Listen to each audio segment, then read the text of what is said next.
Hello friends, rise above education hub के साथ मैं शेफाली श्रेया आज आप लोगों के लिए जो तीसरा टॉपिक लेके आई हूँ वो है कोहलबर्ग का नैतिक विकास का सिद्धांत, Kohlberg theory of moral development. Dear friends, यहाँ जो लोग नए आए हैं उन लोगों को मैं ये बताना चाहती हूँ कि इस वीडियो से पहले भी 3 वीडियोस ऑलरेडी अपलोड हो चुके हैं जिसमें कि ये बताया गया है। सबसे पहला जो है हमारा वीडियो वो है वेलकम वीडियो। वहाँ आपको सारे डिटेल्स मिल जाएंगे, टेलीग्राम के बारे में भी आपको जानकारी मिल जाएगी, जो हमारा टेलीग्राम पे क्यूज ग्रुप चलता है, और साथ ही साथ आपको नोट्स भी प्रोवाइड कराए जाते हैं फ्री ऑफ कॉस्ट, उसका कोई चार्ज आप लोगों से नहीं लिया जाता है। और इसके बाद जो हमारा सबसे पहला थ्योरी है वो है पियाजेट का कॉग्निटिव डेवलपमेंट थ्योरी। ये वीडियो बहुत ही ज़्यादा महत्वपूर्ण है हर स्टूडेंट के लिए, क्योंकि एग्ज़ाम्स में इससे बहुत सारे क्वेश्चंस पूछे जाते हैं। और उसके बाद जो है हमारे इरेक्शन का साइको सोशल डेवलपमेंट थ्योरी दिया गया है। ये भी बहुत ही एग्ज़ाम्स में पूछे जाते हैं, इसलिए आप इसे ज़रूर से ज़रूर विज़िट करें। एंड अगर आप नए हैं तो प्लीज़ चैनल को सब्सक्राइब करना ना भूलें, और वीडियो पसंद आई हो तो इसे लाइक ज़रूर कर ले और अपने फ्रेंड्स के साथ शेयर कर दे।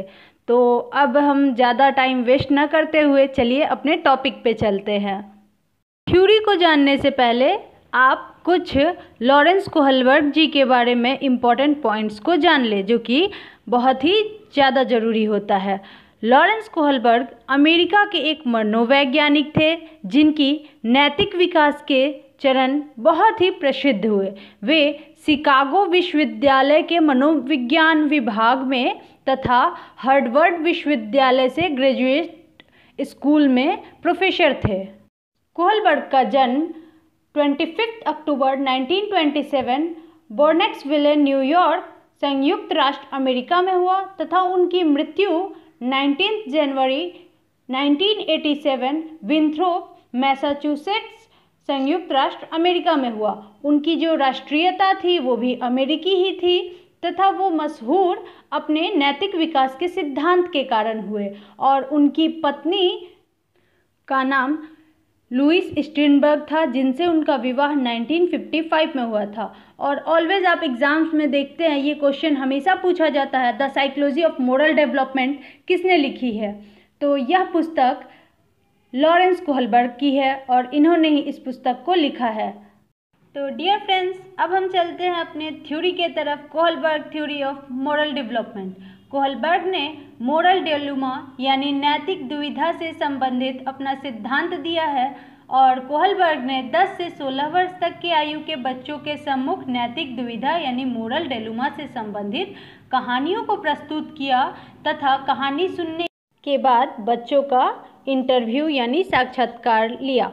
और जो कहानी उन्होंने सुनाई थी वो अभी आप लोगों को डिस्प्ले हो रही होगी, तो प्लीज़ आप इसका एक स्क्रीनशॉट ज़रूर ले लें या फिर आप वीडियो को पॉज करके स्टोरी को पढ़ लें ताकि आपका सारा कॉन्सेप्ट क्लियर हो जाए।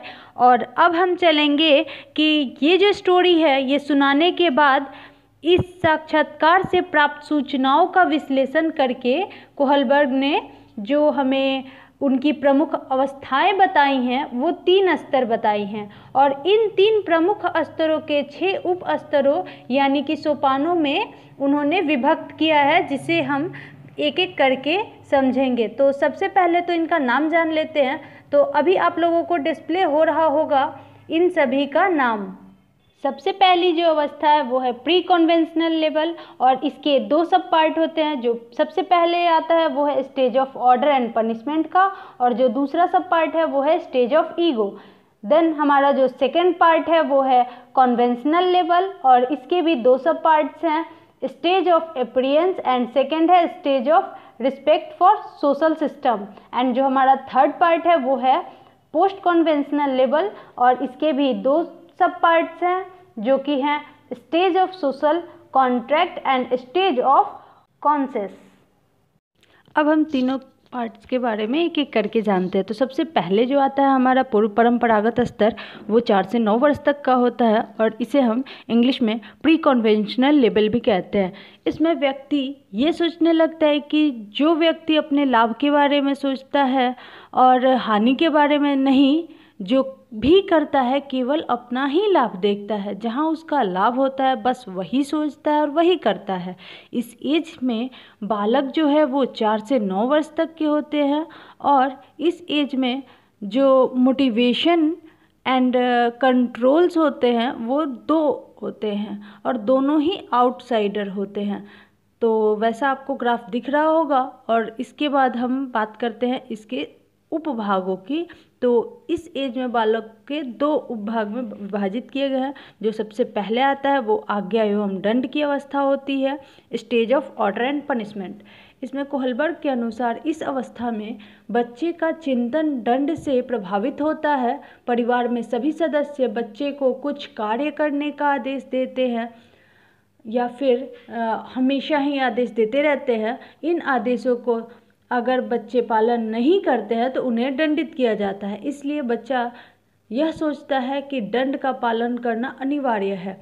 कम आयु में और अपरिपक्व होने के कारण बच्चा किसी भी कार्य को करने या न करने का निर्णय इसलिए करता है क्योंकि वह दंड से डरता है, अर्थात आज्ञाओं का पालन इसलिए करता है क्योंकि वह दंड नहीं चाहता है। और इस प्रकार नैतिक विकास की शुरू की अवस्था में दंड को ही बच्चे का नैतिकता का प्रमुख आधार माना गया है।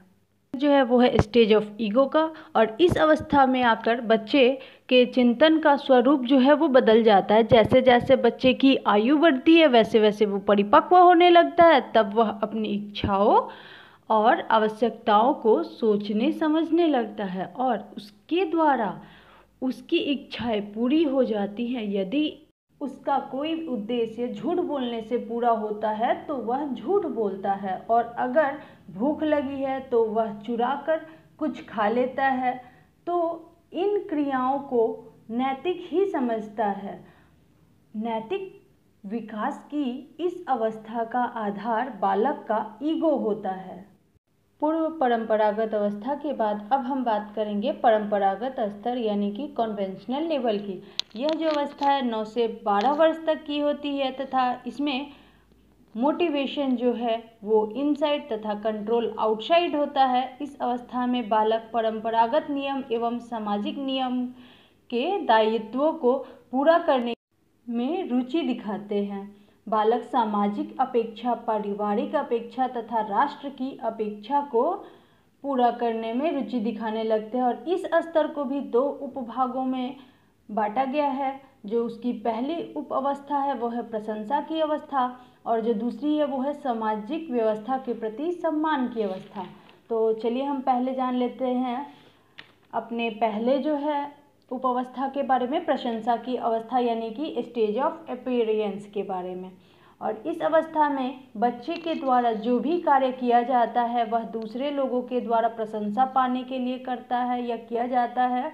जब बच्चे को पता होता है कि दूसरे लोग उसके इस कार्य से उसकी प्रशंसा करेंगे तब उनकी प्रशंसा पाने के लिए ऐसा करते हैं। दूसरी ओर समाज के सदस्य बच्चों से विशेष अपेक्षाएं करने लगता है तो समाज से उन्हें स्वीकृति मिलने लगती है, और इस अवस्था में बच्चे उन्हें व्यवहारों को उचित एवं नैतिक मानते हैं जिनके लिए वे परिवार, स्कूल, पड़ोसी तथा मित्र मंडली से प्रशंसा प्राप्त करते हैं। और इस प्रकार हम कह सकते हैं कि इस अवस्था में बच्चे के चिंतन का स्वरूप समाज और उसके परिवेश से निर्धारित होता है। और अब हम अपने दूसरे सब पार्ट के बारे में बात कर लेते हैं, stage of respect for social system यानी कि सामाजिक व्यवस्था के प्रति सम्मान की अवस्था। नैतिक विकास की यह उप अवस्था अत्यंत ही महत्वपूर्ण मानी जाती है। कोहलबर्ग के अनुसार समाज के ज़्यादातर सदस्य नैतिक विकास की इस अवस्था तक पहुंच जाते हैं। इस अवस्था में प्रवेश से पहले बालक समाज को केवल इसलिए महत्वपूर्ण मानते हैं कि वह उनकी प्रशंसा करता है। अब वह समाज को स्वयं एक लक्ष्य मानने लगता है। इस अवस्था में पहुंचकर स्वयं यह समझने लगता है कि सामाजिक नियमों के विरुद्ध प्रत्येक कार्य अनैतिक कहलाता है। इस प्रकार हम देखते हैं कि कोहलबर्ग ने नैतिक विकास की अवस्थाओं का क्रमिक अध्ययन किया है। और अब हम आते हैं अपने तीसरे पार्ट पे जो कि है उत्तर परंपरागत स्तर यानी पोस्ट कन्वेंशनल लेवल। यह जो अवस्था होती है 12 से 16 वर्ष तक की होती है। यह नैतिक विकास का सर्वोच्च स्तर है। इसमें बालक या बालिका नैतिक मूल्यों तथा नैतिक सिद्धांतों को परिभाषित करने की प्रयास करने लगता है। इसमें जो है हमारा मोटिवेशन एंड कंट्रोल दोनों ही इनसाइड होते हैं, यानी कि इस एज में बालक मानवता को ध्यान में रखकर कार्य को करता है। और इस एज के भी 2 सब पार्ट्स में विभाजित किया गया है। जो पहला है वो है सामाजिक समझौते की अवस्था और दूसरा है विवेक की अवस्था। तो आइए हम सबसे पहले स्टेज ऑफ सोशल कॉन्ट्रैक्ट यानी कि सामाजिक समझौते की अवस्था के बारे में जानते हैं। इस अवस्था तक आते आते व्यक्ति को नैतिक चिंतन की दिशा में पर्याप्त परिवर्तन आ जाते हैं। अब व्यक्ति परस्पर लेन देन में विश्वास करने लगता है कि व्यक्ति एवं समाज के बीच एक समझौता होता है। व्यक्ति यह मानने लगता है कि व्यक्ति को सामाजिक नियमों का पालन इसलिए करना चाहिए क्योंकि समाज हमारे हितों की रक्षा करता है। वो हमारे दायित्व बनाता है कि हम समाज के नियमों का पालन करें। अगर व्यक्ति सामाजिक नियमों का पालन नहीं करता है तो व्यक्ति एवं समाज के बीच का समझौता टूट जाता है। अतः अपने नियमों, परंपराओं, कानूनों के द्वारा समाज व्यक्ति को स्वतंत्रता का अधिकार और सुरक्षा देता है। अतः ऐसे नियमों का उल्लंघन अनैतिक माना जाता है। और अब हमारा जो तीसरा पार्ट का दूसरा सब पार्ट है वो है विवेक की अवस्था यानी कि स्टेज ऑफ कॉन्शियस। कोहलबर्ग के अनुसार नैतिक विकास की यह छठी एवं अंतिम अवस्था है, क्योंकि इस अवस्था में पहुंचने पर व्यक्ति नैतिकता के बारे में अपना दृष्टिकोण भी विकसित कर लेता है और व्यक्ति के विवेक पैदा हो जाते हैं। व्यक्ति के अब अच्छे बुरे, उचित अनुचित आदि विषयों पर स्वयं के व्यक्तिगत विचार विकसित हो जाते हैं। अब व्यक्ति के नैतिक विकास का एकमात्र आधार विवेक ही बन जाता है। अब इस अवस्था में व्यक्ति नियमों का पालन स्वयं के दृष्टिकोण से प्रेरित होकर करने लगता है। इस अवस्था में व्यक्ति अब नियमों की वैधता को भी चुनौती देने लगता है क्योंकि वे नियम के विवेक से मेल नहीं खाते हैं। अब व्यक्ति केवल विवेक के आधार पर ही जीवित रहने का आदी हो जाता है। अब व्यक्ति के लिए वही आचरण नैतिक होगा जो उसके स्वयं का विवेक का समर्थन प्राप्त करने लगे। और इस प्रकार हमारा कोहलबर्ग के नैतिक विकास के स्तरों एवं सोपानों का समापन होता है। और अंत तक बने रहने के लिए आप सभी का बहुत बहुत धन्यवाद। चैनल को सब्सक्राइब करना ना भूलें, साथ ही साथ बेल आइकन को भी प्रेस जरूर कर लें ताकि आपको जब भी वीडियोज़ अपलोड होंगी नोटिफिकेशन मिल जाएगा। Thank you.